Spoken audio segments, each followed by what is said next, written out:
Hi guys, my name is Chandrasekhar Barola and these are sessions for information system audit. So my number is 9899123008. In case of any feedback or in case in and around Delhi, you can contact me in this particular number. तो हम पढ़ रहे थे information system audit. Information system audit में हम पढ़ रहे थे network security controls. और network security controls में हमने इंट्रोडक्शन पढ़ लिया था, थ्रेट्स एंड वनरेबिलिटीज़ पढ़ ली थी, और फिर अब हम पढ़ रहे थे नेटवर्क सिक्योरिटी में कौन से कंट्रोल्स लगाएं ताकि वो थ्रेट्स और वनरेबिलिटीज़ रुक जाएं। तो अब हम पढ़ेंगे फायरवॉल्स के बारे में। फायरवॉल्स इंट्रूजन डिटेक्शन सिस्टम हमारा बचा है, बाकी सारी चीज़ें हमने पढ़ ली। रिमोट एक्सेस सिक्योरिटी पढ़ लिया था, और भी चीज़ें थी वो हमने पढ़ लिया था। तो फायरवॉल्स बेसिकली क्या होता है कि नेटवर्क है, नेटवर्क में फायरवॉल्स लगाना बहुत ज़रूरी होता है। फायरवॉल्स लगाना इसलिए ज़रूरी होता है कि कोई वायरस ना आ जाए, कोई अनऑथराइज्ड एक्सेस ना हो। नेटवर्क की सिक्योरिटी के लिए स्पेशलाइज्ड एप्लीकेशंस लगाने पड़ते हैं, जिन एप्लीकेशंस को हम फायरवॉल कहते हैं। बेसिकली फायरवॉल क्या है? स्पेशलाइज्ड एप्लीकेशन है। यानी कि ये कहाँ पर लगते हैं? जनरली पैरामीटर में लगते हैं। यानी कि भारत एक कंट्री है, कंट्री के चारों तरफ बॉर्डर है, हिंदुस्तान पाकिस्तान बॉर्डर है, वहाँ के बॉर्डर पर फेंसिंग की जाती है ताकि आतंकवादी अंदर ना आ सकें, कोई गलत काम ना हो सके। उसी तरीके से हम फायरवॉल्स लगाते हैं पेरिफेरी पर जनरली। और कई बार क्या होता है कि ऑर्गेनाइजेशन में कोई सिस्टम्स होते हैं जिन्हें हमें कंट्रोल करना होता है। जैसे कोई स्पेसिफिक ऑर्गेनाइजेशन के अंदर सर्वर्स हैं, सर्वर्स के बाहर हम एडिशनल फायरवॉल लगाते हैं। जैसे फॉर एग्जांपल कंट्री के अंदर आपका थोड़ी देर के लिए मान लें एटॉमिक पावर स्टेशन है, तो वहाँ पर चारों तरफ मिलिट्री लगी रहती है ताकि कोई अंदर ना आ सके। तो एडिशनल फायरवॉल्स लगी रहती हैं, स्पेसिफिक किस्म की फायरवॉल लगी रहती हैं जो उससे स्पेसिफिक हो। तो फायरवॉल्स क्या करती हैं? नेटवर्क सिक्योरिटी को बढ़ाने में, मजबूत करने में, आपके नेटवर्क को सिक्योर करने में हेल्प करती है, नेटवर्क सिक्योरिटी को कंट्रोल करने में हेल्प करती हैं। तो हमारी स्टडी में सबसे पहले वर्चुअल प्राइवेट नेटवर्क्स दिया गया है। सो वर्चुअल फायरवॉल्स और फायरवॉल एनवायरनमेंट यूज़ किया जाता है वर्चुअल प्राइवेट नेटवर्क्स को कंस्ट्रक्ट करने के लिए। और वर्चुअल प्राइवेट नेटवर्क के बारे में हम काफ़ी कुछ पढ़ चुके हैं। तो बेसिकली जो है फायरवॉल्स हेडिंग में उन्होंने ये बताने की कोशिश की है कि किस तरीके से स्पेशलाइज्ड एप्लीकेशंस यूज़ किए जाते हैं उस फायरवॉल एनवायरनमेंट में। तो सबसे पहले वर्चुअल प्राइवेट नेटवर्क यूज़ किया जाता है और वो सिक्योर करता है आपके, अगर आप पब्लिक नेटवर्क में भी हों तो उसको प्राइवेट नेटवर्क की तरह सिक्योरिटी देता है। इसके बाद हमारी स्टडी में इंटरनेट्स के बारे में दिया गया है। एक एक्स्ट्रानेट होता है, एक इंटरनेट होता है, एक होता है internet. Internet networks of network है। इंटरनेट एक ऐसा नेटवर्क है जिसमें कि same type of services, applications और प्रोटोकॉल्स होते हैं, और इसमें एक्सटर्नल कनेक्टिविटी नहीं होती है। तो बेसिकली अगर हम ये देखें कि अगर मान लिया सपोज हमने इंटरनेट पढ़ा था, और इंटरनेट में हमने ये पढ़ा था कि डिफरेंट टाइप ऑफ प्रोटोकॉल्स होते हैं इंटरनेट में, और वो प्रोटोकॉल्स इंटरनेट को इंटरनेट बनाने में बनाते हैं। क्योंकि हमने ये पढ़ा था कि थर्ड वर्ल्ड वॉर के टाइम पर इंटरनेट बनाया गया, ऐसा कम्युनिकेशन सिस्टम जो किसी भी सिचुएशन में कम्युनिकेटिव रहे। या इसी वजह से है बड़ी बड़ी गवर्नमेंट्स इंटरनेट को कंट्रोल नहीं कर पा रही हैं। वो कोशिश कर रही हैं लेकिन कंट्रोल नहीं कर पा रही, क्योंकि उसके प्रोटोकॉल्स हैं, वो प्रोटोकॉल मैसिवली रोबस्ट हैं। तो अब इंटरनेट में अगर आप में कम्युनिकेट करना है, आप इंटरनेट में हो, तो आप किसी लोकल एरिया नेटवर्क के साथ उस इंटरनेट से जुड़े हो, तो उस लोकल एरिया नेटवर्क में भी वही प्रोटोकॉल होनी चाहिए जो इंटरनेट में है। अगर प्रोटोकॉल डिफरेंट हो जाएगा, कम्युनिकेशन की प्रॉब्लम आ जाएगी। तो जनरली कोई भी लोकल एरिया नेटवर्क, उसमें अगर same type of services, applications और प्रोटोकॉल्स लगाए जाते हैं जो कि इंटरनेट में है, लेकिन वो इंटरनेट से जुड़े नहीं है, एक्सटर्नल कनेक्टिविटी नहीं है, उनको इंटरनेट कहते हैं। तो आपका जो कंपनी है, कंपनी में आप कहते हो कि कंपनी का इंटरनेट, यानी कि कंपनी वाइड एक सिस्टम है, उस सिस्टम्स के सर्विसेज सेम है, एप्लीकेशन सेम है, प्रोटोकॉल सेम है, यानी कि वो एक दूसरे से इफेक्टिवली और एफर्टलेसली कम्युनिकेट कर सकते हैं। तो वो इंटरनेट कहते हैं।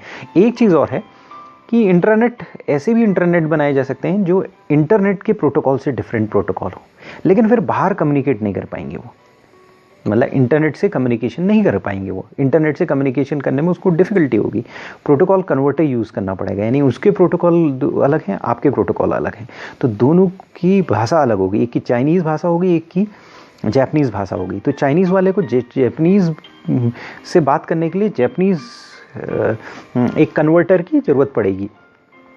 तो इंट्रानेट, बेसिकली इंट्रानेट जो है, इंट्रानेट हम ये कह सकते हैं कोई नेटवर्क है, जैसे लोकल एरिया नेटवर्क है या आपके कंपनी के अंदर के नेटवर्क हैं, जो similar type of service application protocols होते हैं जिसमें, और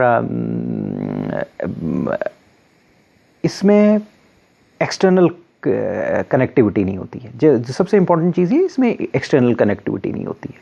अब चूँकि हम आज की डेट में उसको इंटरनेट के साथ कनेक्ट करेंगे, तो सारे प्रोटोकॉल्स इंटरनेट के प्रोटोकॉल्स होने चाहिए। यानी कि इंटरनेट के कौन से प्रोटोकॉल्स हैं? TCP IP प्रोटोकॉल्स हैं। आपस में कम्युनिकेशन होगी तो कैसे होगी? HTTP लैंग्वेज से होगी, हाइपरटेक्स्ट ट्रांसफ़र प्रोटोकॉल से होगी। तो एक चीज़ है जो कि लोगों को पता नहीं है, वो ये है कि HTTP हाइपरटेक्स्ट ट्रांसफ़र प्रोटोकॉल एक बेसिकली पर्टिकुलर एक लैंग्वेज है, एक पर्टिकुलर लैंग्वेज है वर्ल्ड वाइड वेब में।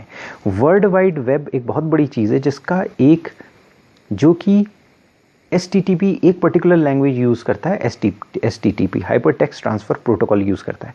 यानी कि जो वेब ब्राउज़र आप यूज़ करते हो वो HTTP एक पर्टिकुलर लैंग्वेज यूज़ करता है उस वर्ल्ड वाइड वेब में एक दूसरे से कम्युनिकेट करने के लिए, यानी इंटरनेट में एक दूसरे से कम्युनिकेट करने में।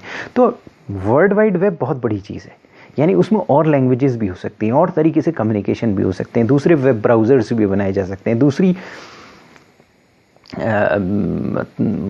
लैंग्वेजेस बनाई जा सकती है कम्युनिकेट करने के लिए HTTP की जगह। लेकिन हाइपरटेक्स्ट ट्रांसफ़र प्रोटोकॉल जो है वो एक प्रोटोकॉल है जिससे कि हम इंटरनेट में यूज़ करते हैं। तो इंटरनेट क्या हुआ? आप कंपनी के अंदर बैठे हुए और आप बोलते हो कि भाई ये कंपनी वाइड इंटरनेट है, यानी कि कंपनी का इंटरनेट है और कंपनी का लोकल एरिया नेटवर्क है। उस लोकल एरिया नेटवर्क में सब आदमी बात कर रहे हैं और वो वही प्रोटोकॉल यूज़ कर रहा है जो इंटरनेट करता है। और अगर उसमें VPN है, यानी कि कई लोगों को, सेल्स वगैरह वाले लोगों को जो बाहर जा रहे हैं, वो वर्चुअल प्राइवेट नेटवर्क्स दिए हुए हैं, जिससे कि ऐसा होता है कि वो उसी लोकल एरिया नेटवर्क के अंदर हैं। ये माना जा सकता है, भले ही वो बाहर हों, लेकिन फिर भी ये माना जा सकता है उसी लोकल एरिया नेटवर्क के अंदर हों। दूसरी बात यह है कि बहुत सारे ऑर्गेनाइजेशन जो इंटरनल ऑर्गेनाइजेशन में, इंटरनल नेटवर्क में एक स्मॉलर इंट्रानेट भी हो सकता है, और उस स्मॉलर इंटरनेट में इंटरनल फायरवॉल्स भी यूज़ हो सकती हैं। जैसे फॉर एग्जांपल पर्सनल नेटवर्क है, अगर मान लिया सपोज एक कंपनी है, उसकी HR से रिलेटेड कोई पर्टिकुलर HR का सर्वर है, तो HR डिपार्टमेंट एक दूसरे से कम्युनिकेट कर रहा है, तो पर्सनल नेटवर्क उसे हम कह सकते हैं। अगर इवन उसमें बंदों से वो कम्युनिकेट करते हैं किसी पर्टिकुलर चीज़ के लिए, और उसकी अपनी एक पर्टिकुलर प्रोटेक्टेड नेटवर्क होता है, उनकी अपनी फायरवॉल्स होती हैं, तो पर्सनल इंट्रानेट कह सकते हैं। यानी कि एक कंपनी के इंटरनेट के अंदर भी एक इंटरनेट हो सकते हैं, पर्सनल इंटरनेट हो सकते हैं। तो यानी इंटरनेट क्या है? एक ऐसा नेटवर्क जो वो सेम प्रोटोकॉल यूज़ करता है जो इंटरनेट करता है, जो सेम सर्विसेज एप्लीकेशंस यूज़ करता है जो इंटरनेट करता है, लेकिन उसकी वो एक लिमिटेड है, वो इंटरनेट से कनेक्टेड नहीं है। अगर कंपनी के अंदर भी अगर हम स्पेसिफिक हमने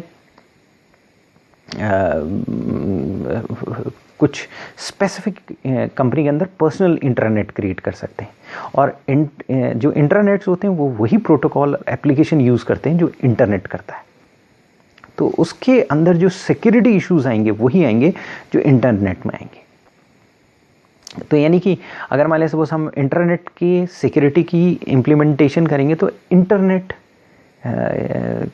के इन्वायरमेंट की समझ हमें होनी चाहिए। तो बेसिकली ये इंटरनेट है, हमारी स्टडी में दिया हुआ है। तो इंटरनेट के मतलब एक बार हम इसको रिवाइज कर लेते हैं। इंटरनेट क्या है? इंटरनेट सेम सर्विसेज, एप्लीकेशंस और प्रोटोकॉल्स यूज़ करता है जो इंटरनेट करता है, लेकिन एक्सटर्नल कनेक्टिविटी नहीं होती है। उसकी security, protocols security issues internet की तरह होती है, लेकिन इंट्रानेट है, यानी कि कंपनी के अंदर का नेटवर्क है, और दूसरा होता है नेटवर्क्स ऑफ नेटवर्क, यानी इंटरनेट। दोनों में डिफरेंस है। अब इंट्रानेट के अलावा एक्स्ट्रानेट्स आते हैं। एक्स्ट्रानेट्स क्या होता है? अगर मान लिया सपोज कंपनी के अंदर है तो इंट्रानेट है, और कंपनी के बाहर है तो एक्स्ट्रानेट है। यानी कि अगर आपने कस्टमर से कम्युनिकेट करना स्टार्ट कर दिया और एक सिक्योर नेटवर्क क्रिएट किया, उस नेटवर्क को एक्सटेंड कर दिया इंटरनेट का यूज़ करके, तो उसे एक्स्ट्रानेट कहते हैं। अब जैसे फॉर एग्जांपल मारुति की फैक्ट्री है, मारुति की फैक्ट्री ने अपने वेंडर से बोला कि भाई जो मैं तुम्हें एक सॉफ्टवेयर दे रहा हूँ और मैं तुम्हें पर्टिकुलर टाइप के सॉफ्टवेयर दे रहा हूँ और उस एप्लीकेशंस दे रहा हूँ, उन पर्टिकुलर एप्लीकेशन से आप हमारे कंपनी के जो SAP है या ERP है उसके साथ इंटीग्रेट हो सकते हो। तो जब भी हमें कोई चीज़ की कमी होगी, मान लिया सपोज़ हमें एक कार इधर से बिकी और हमें एक कार की ज़रूरत है, या सपोज़ एक पर्टिकुलर कंपनी है जो व्हील्स बनाती है, उनकी स्टीयरिंग व्हील्स बनाती है, तो स्टीयरिंग व्हील्स की जैसे ही एक व्हील्स की ज़रूरत होगी, 5 व्हील्स की या 10 व्हील्स की ज़रूरत होगी, आपको इन्फॉर्मेशन आ जाएगी, आप वो उसका सामान हमें भेज दोगे।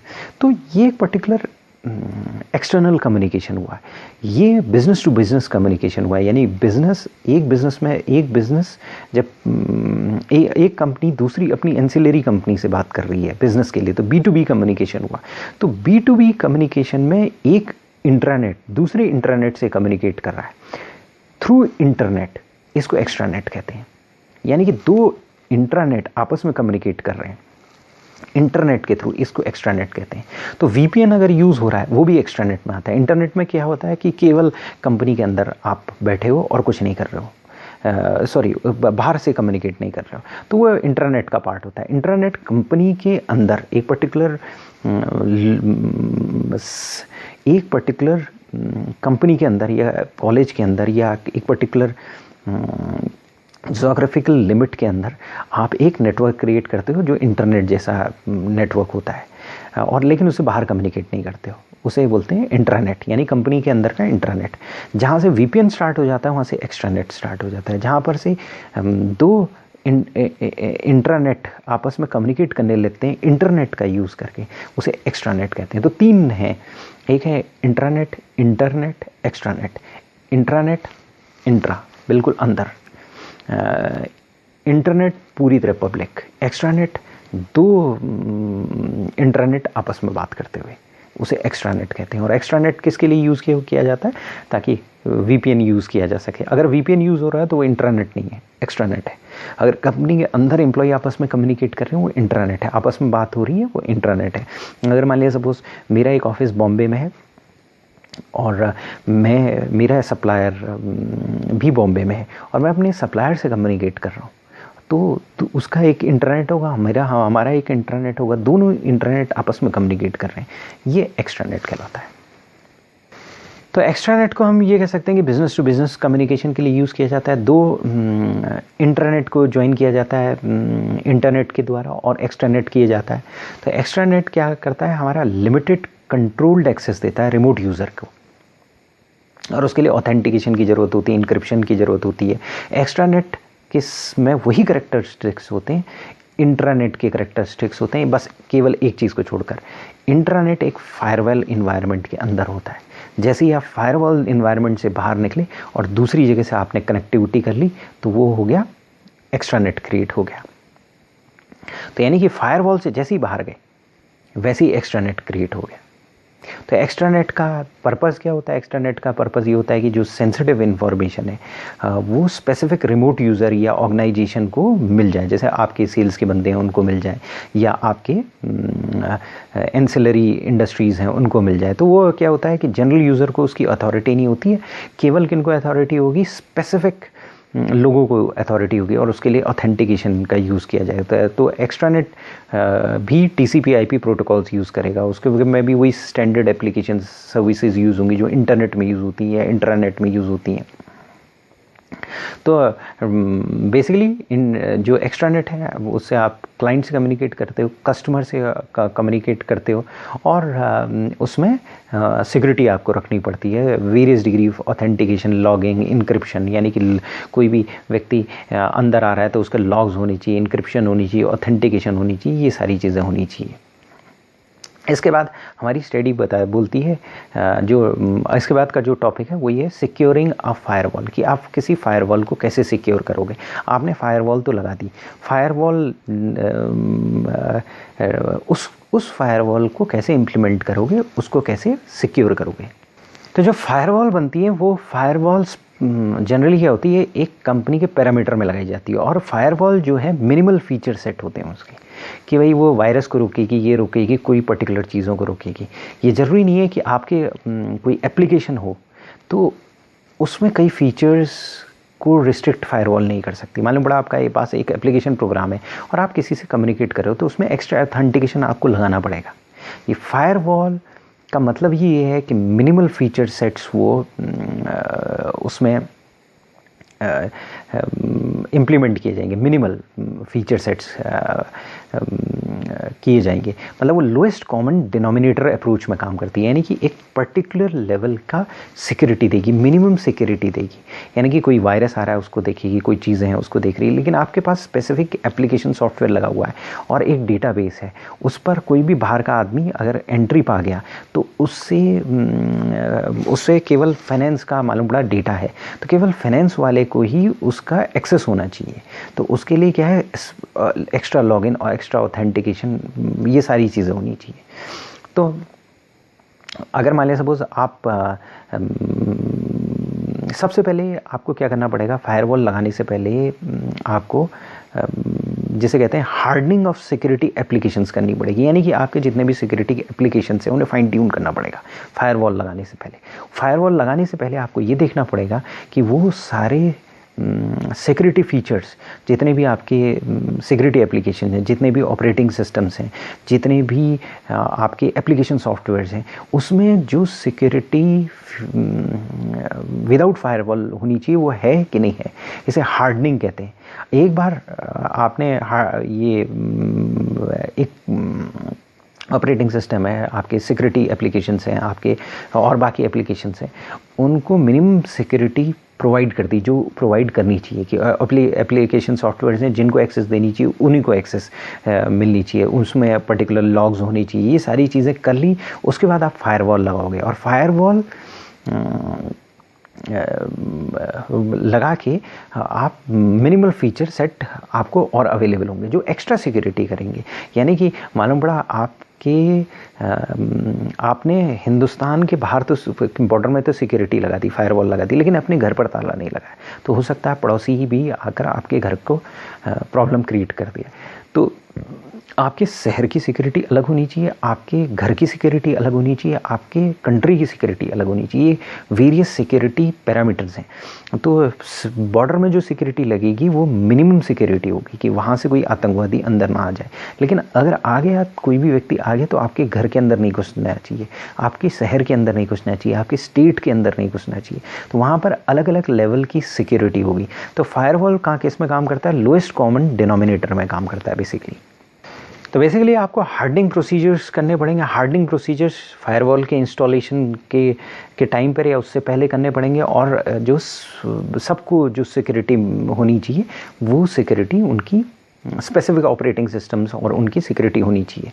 और कुछ इश्यूज आपको देखना पड़ेगा, जैसे फॉर एग्जांपल कोई भी अनयूज्ड नेटवर्किंग प्रोटोकॉल्स हैं वो आपको रिमूव कर देने पड़ेंगे। यानी कि प्रोटोकॉल्स हैं जो अनयूज्ड हैं, तो उन प्रोटोकॉल्स को आपको रिमूव कर देना पड़ेगा। मतलब फायरवॉल से उन्हें रिमूव कर देना पड़ेगा, क्योंकि अगर अनयूज्ड नेटवर्किंग प्रोटोकॉल रखे हुए हैं तो फिर प्रॉब्लम क्रिएट हो सकती है, इनकैप्सुलेशन हो सकता है, इनकैप्सुलेशन टेक्निक्स यूज़ की जा सकती है, उन प्रोटोकॉल्स का यूज़ करके अटैक्स किए जा सकते हैं। इसी तरह से कोई भी अनयूज्ड नेटवर्क सर्विसेज है, एप्लीकेशंस हैं, उसको डिसेबल कर देना चाहिए या उसे रिमूव कर देना चाहिए। अनयूज्ड एप्लीकेशन बहुत बार फायरवॉल को अटैक करने के लिए यूज़ किए जाते हैं, क्योंकि एडमिनिस्ट्रेटर कई बार क्या होता है भूल जाता है कि कई बार क्या होता है डिफ़ॉल्ट रेस्ट्रिक्टिव सेटिंग्स नहीं लगा पाता है फायरवॉल एक्सेस कंट्रोल्स में। तो अनयूज्ड एप्लीकेशंस जो हैं उनको हमें हटा देना पड़ेगा। इसी तरीके से कोई अनयूज्ड यूज़र या सिस्टम अकाउंट्स हैं उन्हें रिमूव करना पड़ेगा, डिसेबल करना पड़ेगा। पर्टिकुलरली ऑपरेटिंग सिस्टम के केस में अगर अनयूज्ड यूज़र अकाउंट वगैरह हैं, सिस्टम अकाउंट्स हैं, मालूम पड़ा कोई व्यक्ति उनको यूज़ करके सिस्टम की सिक्योरिटी को ब्रीच ना कर जाए। तो अनयूज चीज़ें हैं, जो भी चीज़ें यूज़ नहीं हैं, जैसे कोई भी व्यक्ति कंपनी छोड़कर चले गया तो उसका अकाउंट्स फटाफट डिसेबल होने चाहिए। उसके बाद ऑपरेटिंग सिस्टम के पैचेस वगैरह हैं वो हमें देखने पड़ेंगे कि भाई जो पैचेस रिलीज़ हो रहे हैं वो यूज़फुल हैं कि नहीं है, पहली बात। और दूसरी बात, अगर यूज़फुल हैं तो वो फायरवॉल में इंटीग्रेटेड हैं कि नहीं है। और उन पैचेस का हम नॉन प्रोडक्टिव सिस्टम में टेस्ट करना पड़ेगा, क्योंकि प्रोडक्टिव सिस्टम में टेस्ट किया तो फिर हो सकता है कि वो पैचेस मैलिशियस पैचेस हो, गलत पैचेस हो और वो वहाँ पर कुछ प्रॉब्लम क्रिएट कर दें। तो नॉन प्रोडक्शन सिस्टम में आपको उन पैचेस का टेस्ट करना पड़ेगा। अनयूज फिजिकल नेटवर्क इंटरफेस भी नहीं हटाने पड़ेंगे, जैसे सर्वर चेसेस हैं। सर्वर चेसेस से अनयूज्ड, अगर मान लिया सपोज आपके नेटवर्क में स्लॉट्स हैं, अगर कई एक्स्ट्रा स्लॉट्स हैं वो हटा देने पड़ेंगे। जितने यूज़फुल हैं, जितने यूज़ होनी चाहिए, जैसे डिस्कलेस वर्क स्टेशंस होते हैं। वर्क स्टेशन में कंपनी के अंदर क्या होता है कि आपको ये सीडी वगैरह के स्लॉट्स नहीं होते हैं, तो वो डिस्कलेस वर्क स्टेशंस होते हैं। डिस्कलेस वर्क स्टेशन आप लगा लो, ये भी आप लगा लो वो उनको, ताकि कोई सीडी ज़बरदस्ती किसी के भी सिस्टम में सीडी डाल के डेटा को ना निकाले। तो ये अनयूज्ड फिज़िकल इंटरफेसेस आपको हटाने पड़ेंगे। तो ये सारी चीज़ें, अगर सिर्फ फायरवॉल को सिक्योर करना पड़ेगा तो फायरवॉल को, इसको समराइज़ कर लेते हैं। फायरवॉल को सिक्योर करना पड़ेगा तो क्या करना पड़ता है। फायरवॉल को सिक्योर करने के लिए आपको सारे ऑपरेटिंग सिस्टम, एप्लीकेशन सिस्टम, इनको हार्डनिंग प्रोसीजर्स के थ्रू गुजरना पड़ेगा। यानी कि इनकी सिक्योरिटी सही करनी पड़ेगी, इनकी सिक्योरिटी ऐसी करनी पड़ेगी जो बिना फायरवॉल के भी काम कर सके। उसके बाद आप फायरवॉल लगाओगे। फायरवॉल लगा के आप ये देखोगे कि कोई भी अनयूज्ड नेटवर्क प्रोटोकॉल तो नहीं हो रहा है, अनयूज्ड सर्विसेज और एप्लीकेशन तो नहीं है, अनयूज्ड सिस्टम अकाउंट और यूज़र अकाउंट तो नहीं है, अनयूज्ड फिजिकल नेटवर्क्स तो नहीं है, कोई ऐसे पैचेस तो नहीं है जो पैचेस प्रोडक्शन सिस्टम, जो नॉन प्रोडक्शन सिस्टम है उसमें लगा कर देखने पड़ेंगे। उसके बाद प्रोडक्शन सिस्टम में आपको लगाने पड़ेंगे। तो इस तरीके से आप फायरवॉल को सिक्योर करोगे। तो बेसिकली हमने फायरवॉल पढ़ा, फायरवॉल में हमने वीपीएन पढ़ा। वीपीएन और फायरवॉल हम ऑलरेडी पढ़ चुके हैं पिछले सेशंस में। यहाँ पर हमें नेटवर्क सिक्योरिटी कंट्रोल पर्सपेक्टिव से ये पढ़ना था, यानी कि नेटवर्क की सिक्योरिटी को आप कैसे कंट्रोल करोगे। तो उसके लिए आप फायरवॉल लगाओगे। फायरवॉल लगाओगे तो आप, हमने इंटरनेट पढ़ा। इंटरनेट में हमने ये पढ़ा कि इंटरनेट क्या होता है कि एक फायरवॉल के अंदर जो नेटवर्क है उसे इंटरनेट कहते हैं। और हो सकता है एक फायरवॉल के अंदर जो नेटवर्क हो उसके अंदर भी एक और नेटवर्क हो, जो पर्सनल नेटवर्क हो, इंट्रानेट हो, और उसके चारों तरफ भी फायरवॉल लगी हो, यानी कि वो एक और फायरवॉल से सुरक्षित हो। अगर एक फायरवॉल से बाहर आप निकलते हो और पब्लिक नेटवर्क में जाते हो, यानी इंटरनेट में जाते हो, और बाहर से अपने बंदों से वीपीएन के थ्रू कम्युनिकेट करना स्टार्ट करते हो, या किसी वेंडर से कम्युनिकेट करना करते हो, तो एक्स्ट्रानेट कहा जाता है। फिर उसके बाद हम आ जाते हैं, ये हो गया एक्स्ट्रानेट, इंट्रानेट और इंटरनेट हो गया। इसके बाद आ जाते हैं कि उस फायरवॉल को कैसे सिक्योर करेंगे। उस फायरवॉल को सिक्योर करने से पहले अंदर के जितने भी ऑपरेटिंग सिस्टम है, एप्लीकेशन सॉफ्टवेयर्स हैं, सब बाकी सिक्योरिटी सॉफ्टवेयर्स हैं, उनको हमें उनके ऑप्शंस, सही ऑथेंटिकेशन, सही लॉगिंग है कि नहीं है ये देखना पड़ेगा। हार्डनिंग प्रोसीजर्स के थ्रू गुजरना पड़ेगा। एक बार हम हार्डनिंग प्रोसीजर्स के थ्रू गुजर जाएँ तो क्या है, आपको फायरवॉल की फिर सिक्योरिटी, फायरवॉल लगाना पड़ेगा, इंस्टॉल करना पड़ेगा, उसको एप्रोप्रिएट सिक्योरिटी देनी पड़ेगी। कि ऐसा क्यों करना पड़ेगा, क्योंकि फायरवॉल जो है लोएस्ट कॉमन डिनोमिनेटर अप्रोच में काम करता है, यानी कि एक मिनिमम सिक्योरिटी देगी फायरवॉल। ऑपरेटिंग सिस्टम की अलग सिक्योरिटी होगी। और फिर उसके बाद क्या करना पड़ेगा, आपको कई चीज़ों को डिसेबल करना पड़ेगा। अनयूज्ड नेटवर्किंग प्रोटोकॉल को डिसेबल करना पड़ेगा। उसके बाद अनयूज्ड नेटवर्क सर्विसेज को डिसेबल करना पड़ेगा। इन सारी चीज़ों को डिसेबल करना पड़ेगा। तो ये था हमारा फायरवॉल। थैंक्स।